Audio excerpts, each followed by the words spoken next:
I want to begin by talking about Holland, one of my favorite countries. And, there's a lot of things I love about America, but there's something I hate, and that is the infrastructure here. Every European who visits tends to tell me, how do you get around in this country? And the answer is, you drive. That's it. There are buses and trains, but they stink, both literally and figuratively. Netherlands has this wonderful thing called a bicycle. Have you ever heard of it? They all have. And actually, the whole country is so wired for bicycles. We go all the time, but this recent trip we did, we had a little bit of a slower time, and we were able to relax a little bit. And we rented a couple bicycles, and we got to experience, Hannah and I, Netherlands, the way you're properly supposed to experience it, and that is on a bicycle. I could not believe how they had bicycle highways, bicycle stoplights. And very often the bicycle lanes would have tunnels or it'd be separated from the main road with gardens. You could get anywhere on a bicycle. And they were good at riding bikes too. Think of how healthy these folks were. I remember riding into town on my bicycle and an 80-year-old lady just went zipping on by. And I thought, wow, she's in good shape. Here's the royal family riding their bikes. I'm sure they do it all the time. It's a great country, Holland. And one of the things I realized is, even though I've been to the Netherlands many, many times and love the country and love the people, I had never quite experienced Holland the way I did this time on a bike. And I asked my colleague Chris, I said, is there anyone in the Netherlands who can't ride a bike? And he said, no, not anyone. Holland opens up in a whole new way when you learn to ride a bike. This is the thought that occurred to me.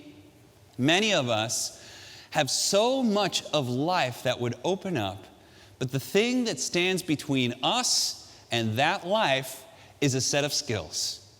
The thing that stands between us and where we want to be is a quiet, personal, but devout devotion, redundant, to learn a skill that opens up the whole world. Today, I want to answer this question. Very often, we find ourselves in an in-between place. What do I do when I find myself in an in-between place? What do you do while waiting? What do you do while you're waiting? Today's message is called the victory. The win is in the waiting. We always think the win is when you cross the finish line. We think the win is when you hit the high C in that song.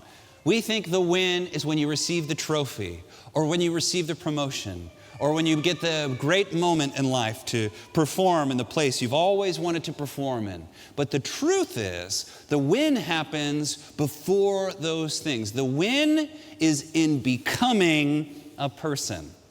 And becoming that person happens when nobody's watching. It happens on your free time. When everyone else is scrolling on their phones and you're reading a book. When everyone else is watching TV or falling asleep on the couch and you're seeking out new information or expanding your network, or even better, going into a time of prayer or studying scripture. God cares very much about who you become. That's what discipleship is about. Matthew chapter 15. Jesus travels. He's walking along, and a woman starts yelling out after him to heal her daughter. Heal my daughter. Yelling out after him, following, Lord, heal her, Lord, heal her, Lord, heal her. Until finally, Jesus' college-age disciples say, will you tell her to shut up? You have to read it in Greek to see that bit. And he says, send her away. Let's read it together. Matthew chapter 15. Jesus did not answer a word. You ever feel that way when you're praying to God? It's easy to feel when Jesus doesn't answer a word, to think that the word he answers is no. But that's not the word you get in this story. Okay, so his disciples came in and urged him, send her away. She keeps crying out for us. And he answered, I was sent only to the lost people of Israel. Who's that? The Jews. She's not Jewish.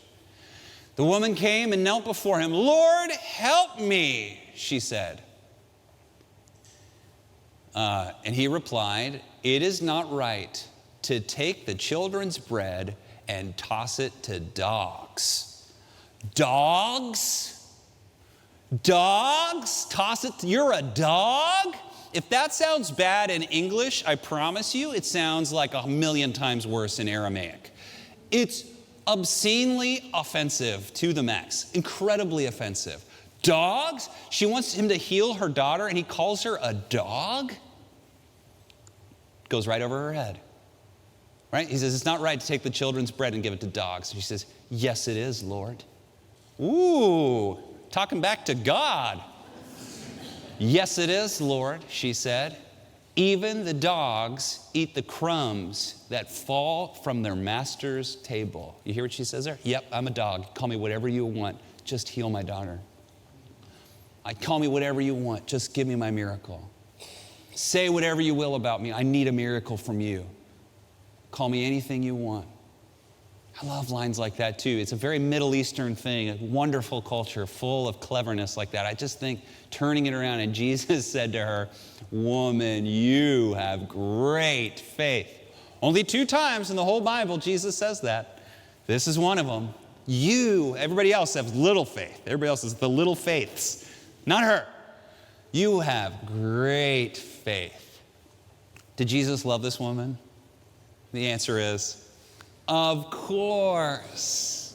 He's teaching his disciples something about real faith. And the request is granted, and her daughter was healed at that moment. What do we learn from this passage? Here's 2 things I pick up from this passage that if you learn today, your life will change. Number 1, this woman cared more about her miracle than she did about her ego. This woman was unoffendable. There's a superpower. If you're looking for a superpower to achieve great things in life, here's one. Become, as much as you can, become unoffendable. That's hard to do in a day that's all about trophies and glory and labeling everything on earth that's offensive. We don't want to be offensive, but you know we can be is unoffendable. That would be a great thing to have.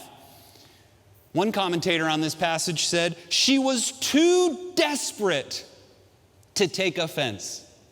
How desperate are you? How desperate are you for that thing, that dream, that goal, that thing that's laid before you? How bad do you want it? Do you want it so bad that you don't care what people say about you? If you do, you just got a superpower. Congratulations. How do you become unoffendable? There's lots of ways. But I remember being with a friend of mine, and some random stranger, probably had some kind of mental illness or something, or just started saying the worst stuff to my friend. And my friend looked at this guy and he said, that's interesting. And I thought, that's a good line. Everybody, that's interesting. If someone says something horrible to you, you can say something horrible back, can't you? If someone says something horrible about you, you can mull it over and not sleep all night, right? Or here's something that can happen. If someone says something about you, or you hear that they said something about you to a third party, that's even worse, isn't it? Here's something you can say. That's interesting. That's interesting. There's something I can learn about this person. There's something I can learn about myself. That's interesting.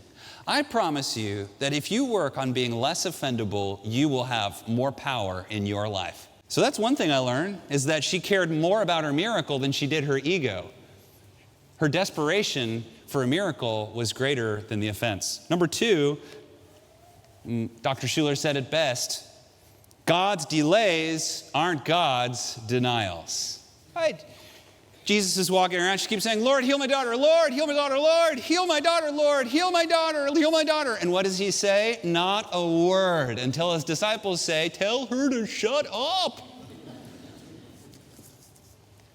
It even sounds like a no at first, isn't it? She just will not accept a no. God's delays are not God's denials. Maybe you're crying out to God and you're asking him for something, but it's just silence. It's just silence. Sometimes what God is doing is giving you a space to become a different kind of person. And this is the key to everything I want to say today. The win is in the waiting. The win is in the in-between. The win is taking your eye and fixing it not so much on a goal, an achievement, as much as becoming the person who can get that kind of achievement. It's such a subtle difference, but it makes all the difference. What do you do when you're waiting for God? You work on you. You develop in yourself the skills, the knowledge, the ability, the network, the spiritual life, the things you need to attain what you want in life. You can grow. You can grow as a leader. You can grow in your language and vocabulary skills. You can grow all sorts of skills. You can grow in your spirituality. You can study people. There's a good discipline, studying people. You can develop good friendships. Yeah, you're going to take things off of the friends that you have, all the good things and bad things. It will rub off on you. These are things that you can do in the in-between. You know, nobody is born with leadership skills. Nobody is born with language skills. And if you want to be different than and get what everybody else isn't getting, you need to become a different kind of person, and you can today. Nothing's stopping you from making a decision to become who you need to be to get what you want to get. I am your friend. Let me tell you something. I am giving you some really good advice that will change your life forever. Become the kind of person you want to be. Joseph was given a dream. You remember that. A wonderful dream. But he had no idea the kind of person and the kind of suffering he'd have to go through to become the kind of person to get what he got. You have to go through a lot to become a great leader. Moses had no idea, right, of the kind of, he had to become a totally different kind of person. He had to not be a prince anymore. He had to be a shepherd. And how old was Moses when God called him to free his people from Pharaoh? Do you remember? If you watch the movies, you think, 30, 40, maybe 50 with some steroids, right? Looking a little bit buff, nice jawline, perfect teeth. Great teeth in those days. No, sir. No, sir. Moses was an 80-year-old shepherd. Remember? He was a prince and he lost everything, and he was a shepherd. God needed a shepherd, not a prince. He had to become a different kind of person. Before Israel was promised a land, remember? But before Israel received the promised land, they had to become a different kind of people in the wilderness. Saul, no doubt, thought he was doing good work for God, but Saul had to become Paul before he could do what he was called to do. God is looking for you in the waiting to become the kind of person first. Work on you. There is an inherent need in every single person for progress. Here's something that you may not have recognized about yourself, but the second I say it, you'll know it's true.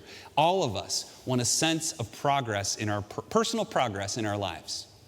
And the way most people measure personal progress is with personal milestones. You get married. You have kids. You get tenure at your school. You get partner at your law firm. You get a promotion. You get the ideal job. You sell your business, whatever. You have these things in life. But the problem with these milestones is they're not always within your control. And they don't happen every day all the time. So if enough time goes by without a great musical performance or without a great whatever, enough time goes by, the sense of meaninglessness in life grows. Because the meaning of life, really for many of us, is about progress. But here's something that you can control. See, all those things I talked about are outside progress. That's the stuff people can see. I'm convinced very few people would run a marathon if they couldn't talk about it. There's like 3% of marathon runners would keep doing it if they couldn't mention it to anyone, you know? What are they doing? They're looking for, and rightly so, achievement, something to brag about or to feel proud of. That's good. But many of the outside things that people see in life are out of your control. Here's something that's under your control: personal development. Personal development. Here's a progress you can make. on the inside. You can make progress on the inside. You can become a different kind of person. And inside can always happen. It can happen in a jail cell. It can happen in a hospital. It can happen if you're a homeless person on the street. Because before the big things happen out there, big things have to happen in here. I want to build a big church, but God is not looking for big churches. He's looking for big Christians. He's looking for people that are developing here.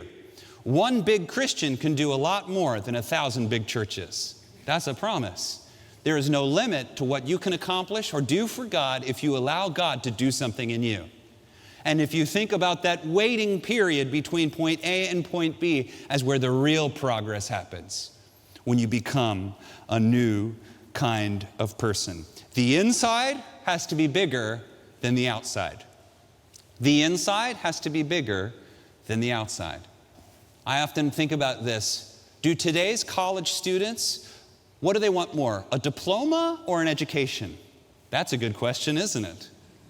If you had to choose between the certificate or the education, what would you pick? Here's how I used to think when I was in college. I was 100% about the diploma, right? Like just my favorite thing to say, C's get degrees, right? It's all about just getting that diploma and getting that job. I remember I went to business school and my goal was to find the easiest professor I could find, right? The ones who gave the least amount of homework, the ones where you could definitely get an A, no problem. I still remember it was a business degree. I got a financial professor. When we were getting ornery, he would just give us the answers on our tests. Can you believe that? He seemed burned out, by the way. Can I tell you, that was everyone's favorite professor. But what a disservice he did to us in our foolishness, in our immaturity, that we think a diploma matters. Diplomas don't matter. Knowledge matters. Yeah, a diploma might get you in the door, but if you lied and you don't have financial knowledge, you're going to get what? Capital F. Fired, right? Nobody wants someone with a diploma that doesn't have an education. The market does not pay you for your diploma. The market does not pay you for the hours you work. The market pays you for the value you bring. You can become more valuable. And a lot of college students have never learned this fact. There's a professor named Maitland Jones. A story just came out in the New York Times about an organic biology professor at NYU who was apparently a really nice guy. His colleagues liked him. He wasn't abusive. He didn't shout at students, as far as I understand. But it was really hard to get an A in his class. And students didn't like that. So 82 out of 350 of them signed a waiver asking to get him fired because they couldn't get an A. And guess what? NYU fired him. What is happening? And even though there was an outcry of other students, the ones who got the A's, I'm sure, the ones who did the work, the ones who had what it took, the ones who didn't make excuses, they cried out and said, "What are you doing? This is NYU, one of the most prestigious universities." When prestigious universities are firing their professors for making organic chemistry too hard. You know who takes organic chemistry, don't you? They're called doctors. They're called physicians. Can I ask you a question? Do you want the doctor who got an A in that guy's class or a doctor who signed the waiver that said I deserved an A? I bet I know which one you'd pick. I know who I'd pick. See, the education matters more than the diploma. The person matters more than the achievement. You see? It's about becoming someone. I saw an article recently that said, yeah, prices are coming down on homes, but unfortunately you millennials, I'm a millennial, will never be able to buy a home. Everybody repeat after me. Hogwash. Let's say it together. Hogwash. I promise you, yesterday a millennial bought a home somewhere. I promise you today a millennial bought a home somewhere. And I promise you tomorrow, guess what? A millennial's going to buy a home. See, the people that are not going to buy a home are the people who read articles like that and believe ideas like that. That's the idea of an excuse. It's a new thing you can blame. But nobody really wants a good excuse. Most people want a good house. Am I right? So here's a good goal. Here's a good goal if you're a millennial. I want to buy a house. That's a good goal. Here's a better goal. I want to become the kind of person that can buy a house. Do you see the difference between those two things? You probably know a person who can buy a house. And now you begin to ask a better question. How do I become the kind of person who can buy a house? Ooh, here's a better question. How can I become the kind of person that can buy 3 houses? See, now you're thinking like a Schuller. See, that's a Dr. Schuller, not me. I'm talking about grandpa. That sounds arrogant, and it is. You see, it begins here, friends. It begins here. It begins not in the goal of what you accomplish. It begins in the goal of who you become. Here's a good question. Here's a good goal. I want to get married. Here's a better goal. I want to become the kind of person everyone wants to marry. I remember in college there was a gal that I thought was, she was cute, I guess. Didn't really, to me, I hate talking about people's looks, but guys went crazy for her. I had one guy that told me a part of his body he would cut off if he could marry her. It was his left hand. It was his left hand. He would cut off his left hand, and I believed him. And so I said to him, my friend, I don't think she wants to date someone without a left hand. Why don't you just ask her for her number? And he said, I already did. And she said, no, thank you. See, there's something about that girl that made her alluring to people that wanted to marry her. She had her pick of the litter so here's a good goal. Become, if you want to get married, become someone that everyone would love being married to. Here's a goal, good goal. I want to have children. Here's a better goal. I want to be an amazing father. I want to become an amazing mother. Here's a good goal. I want to start a ministry. Here's a better goal. I want to become the kind of person that everywhere I go, somebody receives a touch from the Lord, that everything I say inspires or encourages people. I want to have the kind of skills and understanding of the Scripture to communicate it effectively to everyone I meet. That's a great goal. See, someone like that doesn't have to try and start a ministry. A ministry just evolves and develops around them. Are we getting it? Some of you are getting this, I can tell. Some of you are seeing that the slight difference in goals from I want to get this to I want to become this is the biggest change you can make in your life. And that always happens, almost always, in that waiting period, in the free time period, in the time when everyone else is just bored and trying to be entertained. When you do something there to become a different kind of person, everything changes. Well, we can't become who we want to be without the master of life, and his name is Jesus Christ. And we need him to teach us all that there is to know about living a fruitful and godly and awesome life. And so we ask you, Jesus, to help us. Thank you that your living Spirit dwells within us, that your living word is given to us and we can study it. Thank you that your followers are all around us and we can learn from them. Father, put the right kind of people in our life that we need to become the people you've called us to be. We entrust our lives to you. It's in the strong name of Jesus we pray. Amen. Vrienden, welkom bij het YouTube-kanaal van Hour of Power. Hier vind je de interviews die ik mag hebben, inspirerende toespraken van Bobby Schuller en de muziek uit onze uitzendingen. En ik hoop dat de gesprekken die ik mag voeren met bekende en onbekende Nederlanders je ook zullen bemoedigen. Nou, ik nodig je uit om de abonneerknop in te drukken op het YouTube-kanaal en zo met ons in contact te blijven. Tot ziens bij Hour of Power via YouTube.